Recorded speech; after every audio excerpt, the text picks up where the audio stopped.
Thank you very much. We have some executive orders that we're going to be signing right now that are very important. They're really redos from some horrible mistakes made by Biden and his group, and we're changing them back so that we can lead a normal life, a good life, and they're actually very important. And from the standpoint of lifestyle, they're very important. So I'd ask Will to maybe explain them, and we'll ask some of our congressmen and senators to say a few words, please. Yes, Mr. President. As you said, we have 4 bills for your attention today. These are bills that have been passed by Congress. In the closing days of the Biden administration, they pushed through a large number of rules and regulations that really hurt ordinary Americans, including in their own homes. So the first of these is HJR 20. This is a bill that repeals Biden-era regulations relating to consumer water heaters, consumer gas-fired water heaters. Who was in charge of this one? This is Gary and myself, sir. Gary Palmer sponsored it, but this bill specifically saves a factory in my district. 300 Georgians will continue to have their jobs as soon as you sign that. Mr. President, this rule was issued on Christmas Eve, thinking that we wouldn't be keeping up with what the Biden administration was doing, but we moved quickly to get And this this was bill on introduced. gas heaters. Banning natural gas. Isn't that tankless ridiculous? water heaters. And how were you supposed to get your heat then? Through electric? That's through electric. Yeah. Was that basically Yes, sir. electric heat, which isn't as good? Crazy.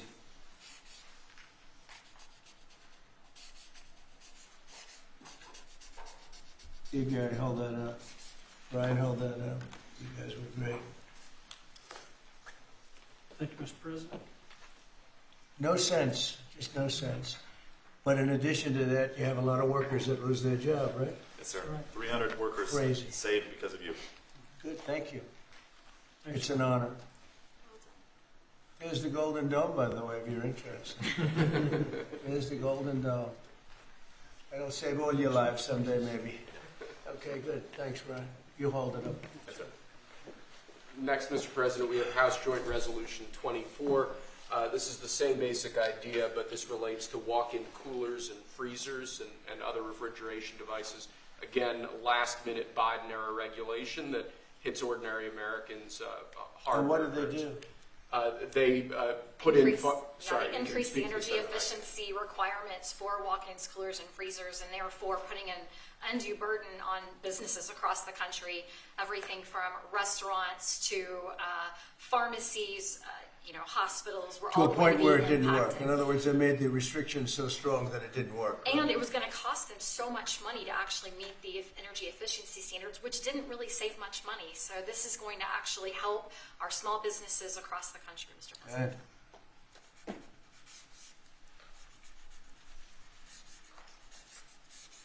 Many manufacturers would have had to stop lines, shut down entire lines of businesses. And I just want to say, rescinding these, this was done days before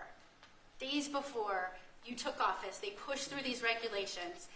They didn't think about the cost to businesses. They didn't put American interests first. They didn't put American businesses first. I am so grateful we finally have a president who's not only walking back these insane, burdensome regulations that are ultimately going to cost us Americans and American businesses, but that you are thinking about the next generation. And as we're leading into Mother's Day, some of us are trying to parent and serve this country at the same time.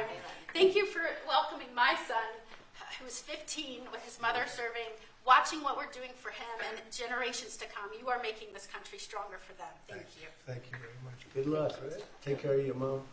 Okay, how's that? You want to hold that up too? So you can... That's a big one, isn't it, huh?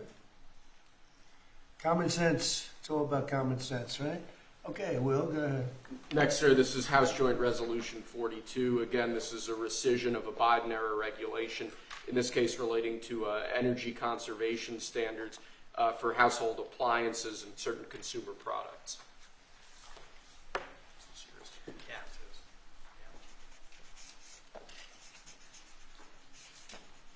That's a good one. I know who's over there. I know who did this. Explain that, please. Sure. Look, this is helping fight inflation because the cost of the burden on appliance manufacturers is going to drive up the cost of them producing household products, which means that when you go buy a washer, dryer, any appliance, it was going to drive up the cost for consumers. It reduces consumer choice. But in the bottom line, we've been trying to fight inflation. This fights inflation. This takes the cost out of producing these products that Americans need every day. And when you add all this up, it's one regulation here, one regulation there. They always say it's de minimis, but when you add it all up, it costs a lot to American consumers, and this is fighting back. And it's not as good. And it's not as good. Not nearly as good, not nearly as efficient, and more costly. Other than that, it's wonderful. Thank you. Great Mr. job. President. Thank you very much. Great. Fantastic. Okay. And lastly, sir, we have House Joint Resolution 75. Again, this is a rescission of a Biden-era regulation, in this case relating to energy standards for commercial refrigerators, freezers, and refrigerator freezers. Do you have the sink one in here? The sinks and shower heads? We have an executive order on that coming for you later, sir. Yes, That's sir. coming when? Later this afternoon. Okay, good. You going to be around later this afternoon? Good. Sinks and shower heads, where you buy a home and you have a new shower head and you don't get any water. The water doesn't come out of the sink. The water comes out of nowhere. What a shame. What a ridiculous waste. Okay, let me do this. Come here. Who's responsible for this, Will? This is mine, Mr. President. Oh, good man here. Yes, sir. Okay. Thank You you. want to discuss that? Yes, sir. This was a government regulation that we have now repealed, thank you very much, Mr. President, that now saves the American taxpayer. I was getting ready to say the Texas taxpayer, them too, but the American taxpayer, because who would have ultimately paid the price on a government mandate and a government regulation? The people of America. So you just say the American taxpayer money, so thank you very That's much. fantastic. Thank you. It's a great job. Okay, any questions? Mr. Anyone? President, airlines said today that the 10% baseline tariff on all countries is here to stay, Yeah. even after the deals are done. Does that mean that countries offering zero tariffs won't get reciprocity? You are going to always have a baseline. I mean, there could be an exception at some point. We'll see. Somebody does something exceptional for us. That's always possible. But basically, you have a baseline of a minimum of 10%.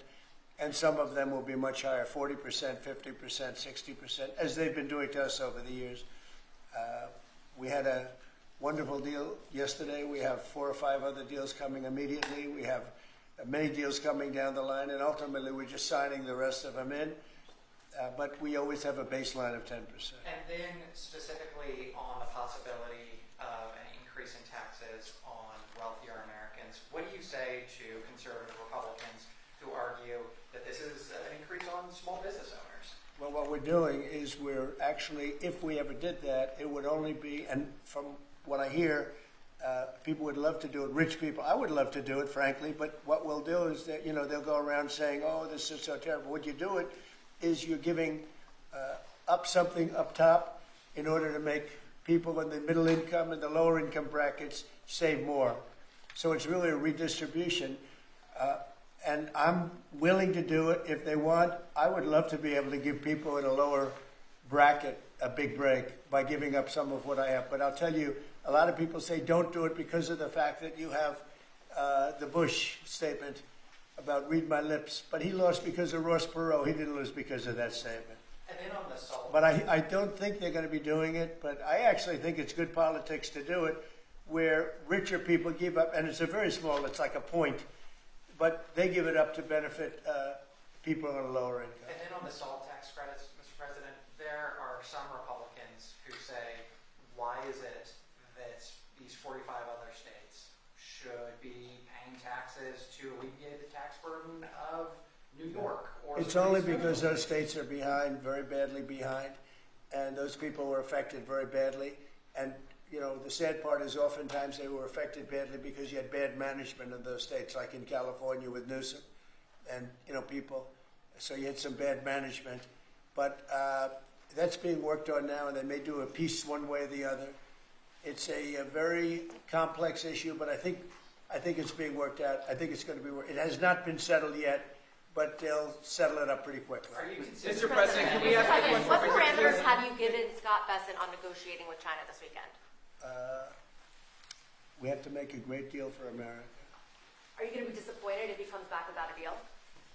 No, not at all, because we already made a great deal. We're not doing business with China right now. Given your relationship You know, with Prime Minister, we lost $1 trillion last year with China, $1 trillion. So if you're not going to do business with them, you're not going to lose $1 trillion.